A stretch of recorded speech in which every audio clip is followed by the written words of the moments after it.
داسې الله جل جلاله چې خپل حبیب صلی الله علیه وسلم ته کوم مقام ورکړی دی، د هغې مقام خو مونږ او تاسو ورسره تصور نشو کولی. بعد از خدا بزرگ توی قصه مختصر، د الله جل جلاله نه پس خو بس د هغه مقام او مرتبه ده، خو مخلوق کې د هغه د درجې اړو څوک شته نه. الله تعالی هغه مقام هغه ته ورکړي چې هغه مقام د بل چا نشته دی. ستا عظمت او حقیقت خدای ته معلوم دی، د بشر علم و دانش دلته معدوم دی. ستا له سره عزت تاج د لولاک بیا موند، پس له خدایه چې مونږ نوم اخلو ستا نوم دی. نبی کریم صلی الله علیه وسلم ته الله تعالی ډېر لوی مقام ورکړی، خپل حبیب یې ګرځولی دی.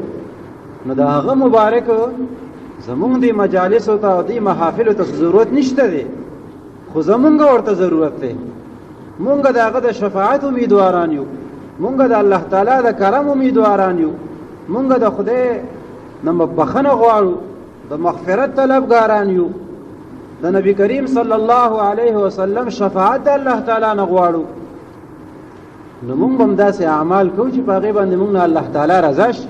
اگر چې زمونږ اعمال مات ګوړي، هغه د خدای په دربار کې د قبلېدو لایق نم دي، مونږ به د خدای نه سوال کوو چې خدای ته په خپل کرم باندې قبول کړي. زمونږ په اعمالو کې هغه اخلاص نشته چې څومره پکار دی، خو خدای ستا کرم ډېر زیات دی. که زمونږ ګناهونه ډېر زیات هم شي، نو د الله تعالی کرم او د هغه رحمت ډېر وسیع دی. نو خدای ته په خپل خصوصي فضل باندې او خپل خصوصي کرم باندې زمونږ د اعمال قبول کړي.